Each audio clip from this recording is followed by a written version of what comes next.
Baik, kita lanjut bagaimana cara kita, tadi kita sudah mempelajari tentang konsep diri. Nah, kali ini kita akan membahas kita berada pada di level mana sih untuk diri kita ini.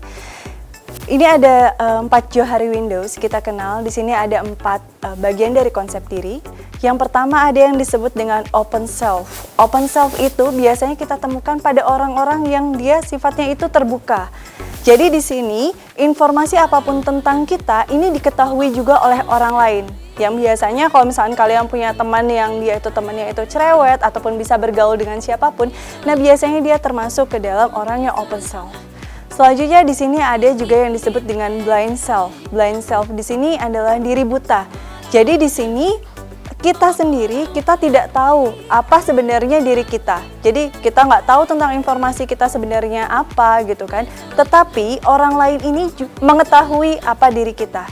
Jadi ini biasanya kalau misalkan orang itu biasa ada orang yang bersikap egois. Dia tidak pernah nyadar kalau misalkan diri dia itu egois. Tetapi orang lain itu bisa melihat bagaimana egoisnya dia. Nah ini biasanya dia sedang berada di level blind self. Lalu selanjutnya ada yang dikenal dengan hidden self. Jadi hidden self di sini itu adalah informasi yang kita sendiri ketahui, tetapi orang lain itu tidak mengetahui. Nah biasanya orang-orang yang berada pada hidden self ini adalah orang-orang yang introvert. Jadi kalau misalkan kalian punya teman atau kalian merasa diri kalian sendiri ini sulit untuk bergaul dengan orang lain ataupun kalian sulit berinteraksi dengan orang lain. Nah di sini kalian berada pada tahapan hidden self. Gitu. Lalu yang terakhir ada yang kita sebut dengan unknown self. Jadi di sini baik kita maupun orang lain itu tidak mengetahui sebenarnya siapa diri kita. Jadi identitasnya juga nggak jelas di sini. Biasanya orang-orang yang unknown self di sini dia rasa stresornya itu akan lebih tinggi dibandingkan dengan orang yang memiliki open self ataupun dia memiliki blind serta hidden self. Dari kriteria ini biasanya itu ada tahap di mana orang bisa menjadi open self, ada tahap di mana orang bisa menjadi blind self, hidden self, serta unknown self. Jadi memang setiap orang walaupun orang itu ekstrovert, dia terkadang ada beberapa hal yang memang dia tidak ingin orang lain mengetahui tentang informasi diri dia. Oke, dan ini merupakan hal yang normal yang dimiliki oleh orang lain. Lalu selanjutnya ada beberapa permasalahan yang memang muncul di dalam diri kita. Salah satunya adalah permasalahan mental.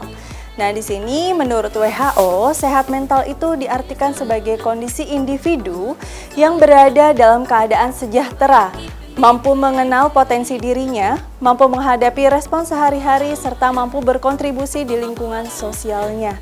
Jadi, orang disebut sehat itu tidak hanya sehat secara jasmani ataupun fisik, tetapi sehat juga secara mentalnya. Nah, di sini ada beberapa permasalahan yang biasanya terjadi pada remaja terutama ataupun pada diri kita sendiri. Yang pertama, adanya rasa ketakutan serta kecemasan baik itu terhadap kesehatan maupun terhadap hal yang lainnya.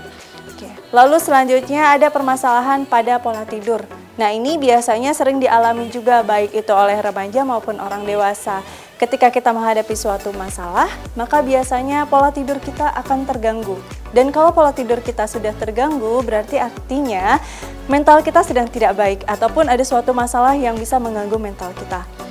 Lalu selanjutnya di sini kita sulit berkonsentrasi. Sulit berkonsentrasi juga merupakan masalah mental yang biasanya sering terjadi pada diri kita. Lalu ada yang disebut dengan kita sakit secara fisik. Jadi kalau misalkan kalian merasa diri kalian tidak baik-baik saja atau sedang menghadapi suatu masalah dan kalian merasa diri kalian itu stres, sedang menghadapi stres, maka biasanya akan mempengaruhi juga ke kondisi fisik kalian. Jadi suka tiba-tiba merasa pusing, suka tiba-tiba merasa mual, itu merupakan salah satu tanda-tanda kalian mengalami stres. Oke. Lalu selanjutnya ada penggunaan drugs. Nah, di sini ada beberapa hal yang memang disalahgunakan, terutama untuk kaum remaja, anak-anak remaja. Ada beberapa remaja yang ketika dia mengalami stres ataupun suatu masalah, maka dia akan berlari ke obat-obatan. Jadi larinya nanti akan ke penyalahgunaan obat. Di sini ada beberapa hal yang bisa kita lakukan sebagai self-healing kita untuk bisa mengurangi rasa stres kita. Di sini ada yang disebut dengan mindfulness, lalu expressive writing, lalu ada guide imaginary, serta self-talk. Kita akan bahas satu persatu. Yang pertama adanya mindfulness. Nah, di sini mindfulness ini adalah suatu kondisi di mana pikiran, perasaan, dan tubuh kita berada pada saat ini. Jadi kita tidak memikirkan masa lalu dan kita tidak memikirkan hal-hal yang memang dia sudah berlalu ataupun yang mungkin kita memikirkan hal-hal yang akan datang.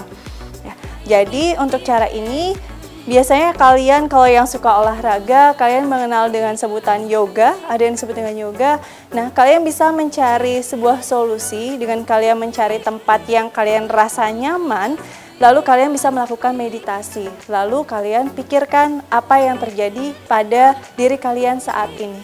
Kalian membuang pikiran kalian jauh-jauh tentang masa depan maupun tentang masa lalu kalian yang tidak baik. Lalu selanjutnya ada yang disebut dengan expressive writing.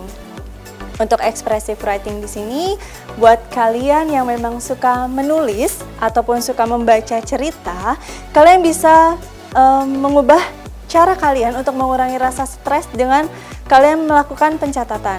Jadi coba kalian ambil buku dan kalian tulis apa hal-hal yang memang menyenangkan ataupun kalian bisa menceritakan masalah kalian di hari ini. Nah, dengan kalian melakukan pencatatan ataupun menulis, itu merupakan salah satu cara kalian untuk bisa mengurangi rasa stres kalian. Dan biasanya untuk cara menulis ini dilakukan oleh orang-orang yang dia introvert. Jadi dia tidak mau orang lain mengetahui masalah dia dan dia juga tidak bisa menceritakan masalah dia kepada orang lain. Jadi kalau misalkan adik-adik ataupun teman-teman semuanya yang memang kalian merasa diri kalian itu berada di diri yang introvert, kalian bisa mencoba cara ini. Jadi silahkan kalian bisa melakukan expressive writing, kalian menulis seperti buku diary, kalian ceritakan apa masalah kalian dan apa yang kalian harapkan atau kalian inginkan. Oke, masih ada beberapa cara lagi yang akan kita bahas, tapi kita akan lanjut setelah yang satu ini.